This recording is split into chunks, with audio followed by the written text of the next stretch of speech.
ಮರುಸಿಂಚನ ವಿದ್ಯಾರ್ಥಿಗಳ ಅಭ್ಯಾಸ ಪುಸ್ತಕ ಮಾಲಿಕೆಯಲ್ಲಿ 9ನೇ ತರಗತಿಯ ಗಣಿತ ವಿಷಯಕ್ಕೆ ಸಂಬಂಧಪಟ್ಟಂತೆ ಭಾಗ 2ರಲ್ಲಿ ಬೆಂಬಲಿತ ಹಂತದ ಪುನರ್ಮನ್ನ ಹಾಳೆ 9ಕ್ಕೆ ಸಂಬಂಧಪಟ್ಟಿರ್ತಕ್ಕಂಥ ಪರಿಹಾರಗಳನ್ನು ನಾವು ಇಲ್ಲಿ ನೋಡುತ್ತಾ ಹೋಗೋಣ. ಪುನರ್ಮನ್ನ ಹಾಳೆ 9 ಏನಿದೆ ಅಂದರೆ ನಿರ್ದೇಶಾಂಕ ರೇಖಾಗಣಿತ. ಇಲ್ಲಿ ನಾವು ದಿನನಿತ್ಯದ ಜೀವನದ ಘಟನೆಗಳನ್ನು 2 ಚರಾಕ್ಷರದ ರೇಖಾತ್ಮಕ ಸಮೀಕರಣವಾಗಿ ಬದಲಾಯಿಸಿ ಮತ್ತು ಪರಿಹಾರವನ್ನು ಕಂಡುಹಿಡಿತಕ್ಕಂಥದ್ದು. ವಿಶೇಷವಾಗಿ ಗ್ರಾಫ್ ಮೂಲಕ ಪ್ರತಿನಿಧಿಸುವುದಕ್ಕೆ ಒತ್ತು ನೀಡತಕ್ಕಂಥದ್ದಾಗಿದೆ. ಹಾಗಾಗಿ ಇಲ್ಲಿ ಚಟುವಟಿಕೆ 1ರಲ್ಲಿ ಏನಾಗಿದೆ, ಚಟುವಟಿಕೆ 1 ಬಿಟ್ಟ ಸ್ಥಳಗಳನ್ನು ಆವರಣದಲ್ಲಿ ನೀಡಿರ್ತಕ್ಕಂಥ ಸೂಕ್ತ ಉತ್ತರದೊಂದಿಗೆ ನಾವು ತುಂಬಬೇಕಾಗಿದೆ. ಇಲ್ಲಿ 4 ಅಂತಕ್ಕಂಥದ್ದು ಕೊಟ್ಟಾಗ ಇಲ್ಲಿ XY 0Y X0 00 ಮತ್ತು ಮೂಲ ಬಿಂದು ಅಂತಕ್ಕಂಥದ್ದು. ಅಂದರೆ ಇಲ್ಲಿ ಕೆಳಗಡೆ ಪ್ರಶ್ನೆಗಳು ಕೊಟ್ಟಿದ್ದಾರೆ, ಆ ಪ್ರಶ್ನೆಗಳಿಗೆ ಉತ್ತರವನ್ನು ನಾವು ತುಂಬಬೇಕು. ಇಲ್ಲಿ ಕೊಟ್ಟಿರ್ತಕ್ಕಂಥ ಒಂದು ಬ್ರಾಕೆಟ್ನಲ್ಲಿ ಏನು ಕೊಟ್ಟಿದ್ದಾರೆ 4XY 0Y X0 00 ಮತ್ತು ಮೂಲ ಬಿಂದು ಅಂತಕ್ಕಂಥದ್ದು. ಅದನ್ನು ತೆಗೆದುಕೊಂಡು ನಾವು ಕೆಳಗಿನ ಪ್ರಶ್ನೆಗಳಿಗೆ ಉತ್ತರವನ್ನು ನಾವು ಬರಿಬೇಕಾದರೆ ಮೊದಲಿಗೆ ಗೊತ್ತಿರಲಿ, ನಾವು 2 ರೇಖೆಗಳನ್ನು ಪರಸ್ಪರವಾಗಿ ಛೇದಿಸುವಂತೆ ಹೇಳಿದಾಗ ಇವುಗಳು ಮೂಲ ಬಿಂದುವಿನಲ್ಲಿ O ಮತ್ತು Oನಲ್ಲಿ ಛೇದಿಸ್ತವೆ.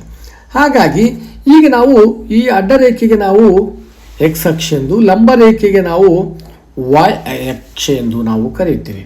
ಹಾಗಾಗಿ ಇದಕ್ಕೆ ಸಂಬಂಧಪಟ್ಟಿರ್ತಕ್ಕಂಥ ಉತ್ತರಗಳಿದ್ದಾವೆ, ನೋಡ್ತಾ ಹೋಗೋಣ. ನೋಡಿ, 1ನೇ ಪ್ರಶ್ನೆ, ಒಂದು ಸಮತಲದಲ್ಲಿ 4 ಭಾಗಗಳಾಗಿ ಮಾಡುವ ಕ್ಷಿತಿಜ ಸಮಾಂತರ ರೇಖೆಯನ್ನು ನಾವು ಏನೆಂದು ಕರಿತೇವೆ? ಈಗ ನಾವು ಚಿತ್ರದ ಮೂಲಕ ತೋರಿಸಿದಾಗ ಅದಕ್ಕೆ ಕ್ಷಿತಿಜ ಸಮಾಂತರ ರೇಖೆಯನ್ನು X ಅಕ್ಷವೆಂದು ಮತ್ತು ಭೂಲಂಬ ರೇಖೆಯನ್ನು ನಾವು Y ಅಕ್ಷವೆಂದು ಕರೆಯುತ್ತೇವೆ. ಮತ್ತು ನಿರ್ದೇಶಾಂಕದ ಅಕ್ಷಗಳು ಸಮತಲವನ್ನು ನಾವು ಚತುರ್ಥಕಗಳೆಂಬ 4 ಭಾಗಗಳಾಗಿ ವಿಭಾಗಿಸುತ್ತೇವೆ. ಚಿತ್ರವನ್ನು ನೋಡಿದ್ರೆ ಈಗ ಅದರಲ್ಲಿ 4 ಭಾಗಗಳಾಗಿ ವಿಭಾಗಿಸುತ್ತೇವೆ.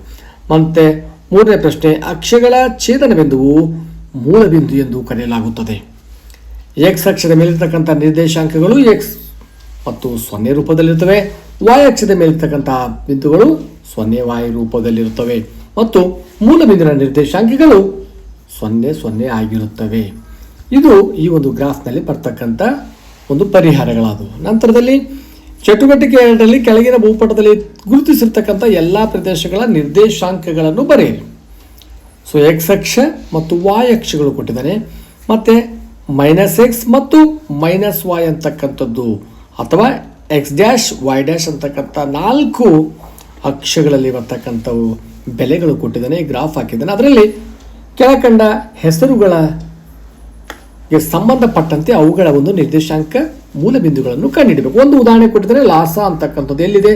X ಅಕ್ಷ ಮೊದಲಿಗೆ ಬಂದಿರತಕ್ಕಂಥದ್ದು X ಅಕ್ಷ, ನಂತರದಲ್ಲಿ ಇರೋದು ಏನಾಗಿದೆ Y ಅಕ್ಷ.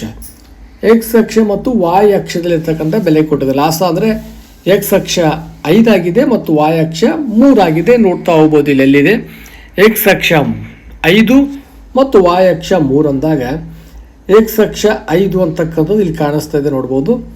3 ಅಂದಾಗ ನಮಗೆ ಇಲ್ಲಿ ಮೇಲ್ಭಾಗದಲ್ಲಿ ಬರ್ತಕ್ಕಂಥದ್ದು ನೋಡಿ, ಇಲ್ಲಿ ಲಾಸ ಅಂತಕ್ಕಂಥದ್ದು 5 3 ಅಂತಕ್ಕಂಥದ್ದು ಇಲ್ಲಿ ಕಾಣಿಸ್ತಾ ಇದೆಯಲ್ಲ, ಇದು ಲಾಸ ಅಂತಕ್ಕಂಥದ್ದು. X ಅಕ್ಷದ ಮೇಲೆ 5 ಮತ್ತು Y ಅಕ್ಷದಲ್ಲಿ 3 ಆಗಿದೆ.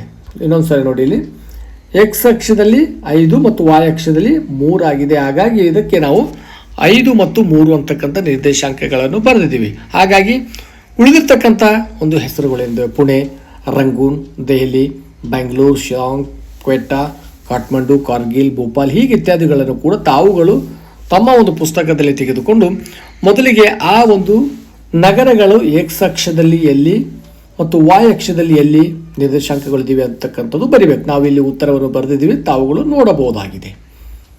ಸೊ ಈ ರೀತಿಯಲ್ಲಿ ತಾವುಗಳು ಗ್ರಾಫನ್ನು ನೋಡಿಕೊಂಡು ಅವುಗಳ ನಿರ್ದೇಶಾಂಕ ಬಿಂದುಗಳನ್ನು ಬರೆಯಬಹುದಾಗಿದೆ.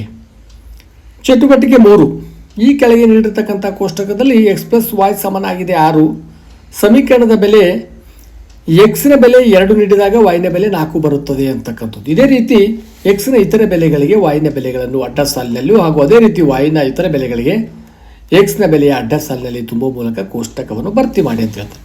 ಅಂದರೆ ಒಂದು ಉದಾಹರಣೆಯನ್ನು ಕೊಟ್ಟಿದ್ದಾರೆ. X+Y ಸಮನಾಗಿದೆ 6 ಅಂತಕ್ಕಂಥದ್ದು ಕೊಟ್ಟಾಗ Xನ ಬೆಲೆ 2 ಆದಾಗ 4 ಬಂದಿದೆ, 3 ಆದಾಗ ಎಷ್ಟು ಬರುತ್ತೆ? X = 3 ಆದಾಗ X+Y = 6 ಆದಾಗ Xನ ಬೆಲೆ 3 + Y = 6 ಆದಾಗ +3 ಎಡದಿಂದ ಬಲಕ್ಕೆ ಬಂದಾಗ -3 ಆಗ್ತದೆ. 6 3 ಹೋದರೆ 3 ಅಂತಕ್ಕಂಥದ್ದು ಬರ್ತೀವಿ. ಮತ್ತು X+Y ಸಮನಾಗಿದೆ ಎಕ್ಸ್ ಪ್ಲಸ್ ವೈ ಸಮನಾಗಿದೆ 6 ಆದಾಗ ಇಲ್ಲಿ ವೈನ ಬೆಲೆ 6 ಅಂತಂದಾಗ ಎಕ್ಸ್ನ ಬೆಲೆ ಎಷ್ಟಾಗಿದೆ ನೋಡ್ತಾ ಇರ್ಬೋದು. ಈ +6 ಎಡದಿಂದ ಬಲಕ್ಕೆ ಬಂದಾಗ -6 ಆಗ್ತದೆ, ಹಾಗಾಗಿ ಇಲ್ಲಿ 0 ಬರ್ತದೆ. ಇದೇ ರೀತಿಯಲ್ಲಿ ಇಲ್ಲಿ ಕೊಟ್ಟಿರ್ತಕ್ಕಂಥ ಬೆಲೆ 5 ಆದಾಗ ವೈನ ಬೆಲೆ 1, 7 ಆದಾಗ -1 ಬರುತ್ತದೆ, ತಾವುಗಳು ನೋಡಬಹುದು. ಅದಲ್ಲದೆ ಒಂದು ಪ್ರಶ್ನೆ ಕೊಟ್ಟಿದೆ ನೋಡಿ, ಮೇಲಿನ ಕೋಷ್ಟಕದ ರೀತಿಯಲ್ಲಿ ಕೆಳಗಿನ ಕೋಷ್ಟಕವನ್ನು ಭರ್ತಿ ಮಾಡಿ. ಎಕ್ಸ್ ಪ್ಲಸ್ ವೈ ಸಮನಾಗಿದೆ 4 ಆದಾಗ ಸಮೀಕರಣದ ಪರಿಹಾರ ಕಂಡು ಹಿಡಿದು ಅದಕ್ಕೆ ಸಂಬಂಧಪಟ್ಟಂತೆ ಒಂದು ಕೆಳಗಡೆ ನೀಡತಕ್ಕಂಥ ಚೌಕಳಿ ಹಾಳೆಯಲ್ಲಿ ನಕ್ಷೆಯನ್ನು ರಚಿಸಿ ಅಂತ ಹೇಳ್ತಾನೆ. ತಾವುಗಳು ಯಾವುದಾದ್ರೂ ಬೆಲೆಗಳನ್ನು ತೆಗೆದುಕೊಳ್ಳಬಹುದು. ಎಕ್ಸ್ ಪ್ಲಸ್ ವೈ ಸಮನಾಗಿದೆ 4 ಆದಾಗ ಎಕ್ಸ್ನ ಬೆಲೆ 0 ಆದಾಗ ವೈನ ಬೆಲೆ ನಮಗೇನಾಗುತ್ತೆ, y = 4 ಆಗುತ್ತದೆ.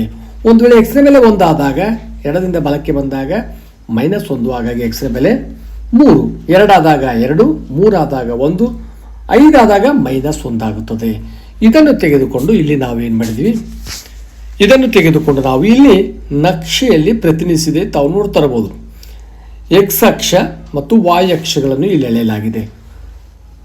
ಇದು ಎಕ್ಸ್ ಅಕ್ಷವಾಗಿದೆ, ಇದು ವಾಯ್ ಅಕ್ಷವಾಗಿದೆ. ಹಾಗಾಗಿ ಇಲ್ಲಿ ಕೊಟ್ಟಿರ್ತಕ್ಕಂಥ ಬೆಲೆಗಳನ್ನು ಎಕ್ಸ್ನ ಬೆಲೆ 0 ಆದಾಗ ವೈನ ಬೆಲೆ 4 ಅಂತಕ್ಕಂಥದ್ದು, ಎಕ್ಸ್ನ ಬೆಲೆ 1 ಆದಾಗ ವೈನ ಬೆಲೆ 3 ಅಂತಕ್ಕಂಥದ್ದು ಇಲ್ಲಿ ಗುರುತಿಸಲಾಗಿದೆ. ಎಕ್ಸ್ನ ಬೆಲೆ 2 ಆದಾಗ ವೈನ ಬೆಲೆ 3, ಎಕ್ಸ್ನ ಬೆಲೆ 2 ಆದಾಗ ವೈನ ಬೆಲೆ 2 ಆಗಿದೆ, 3 ಅಂತ ಬರೆದಿದೆ, ತಪ್ಪಿದು.